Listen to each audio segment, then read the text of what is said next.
We're back from our regular programming. So lunchtime, no? Napanood ko na yung... Ay, napanood mo na, ayun. Share na kayo?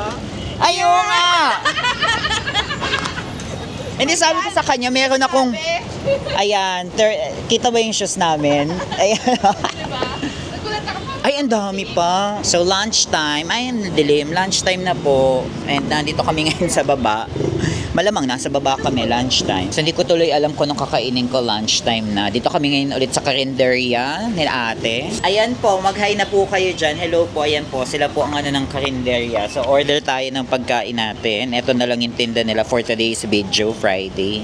Ayun, yung gulay, half ako doon. Eh, parang ang sarap nitong pusit, kaso wala nang laman. Yun na lang. Ako po, ito adobo. Adobo to na po. Ay, asado. Matami. Asado. Mali ka, girl. Pala decision ka ng luto nila. Ako din po, half rice, half gulay. Tapos isang order po nitong asado. For the go yung order natin. May sabaw pa po kayo? Pengi naman po kaming sabaw. Ay, half lang po. Ay, lahat na pala. Eh, hindi mo pa itinodo, ate. Kasi yung Wala, hindi na. Kasya pa ba ng half yan? Apo. One. Ikaw, mami, anong order mo? Half rice lang daw po. Parehas po kaming half. Ay, isa na po. O, sige po, okay na po yun. Oo, yung paghatian na lang din ulit namin yung sobra. 85. May sabaw po, pengi naman po. Gusto mo, isda or manok? Yung chicken, ano po yung chicken? Asinig. Ay, doon tayo sa maasim. So, madumi. Hindi ko alam kung kita nyo, may tulo ng coffee yung damit ko. Nakakainis. Ay, dami naman po nun. Tag-isa po kayo. At tag-isa na kami. Ito na pala. Ano po ba yun?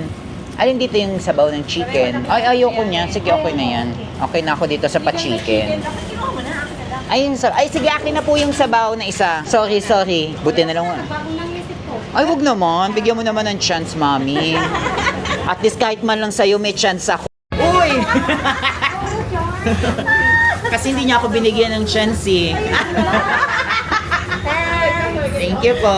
Bye.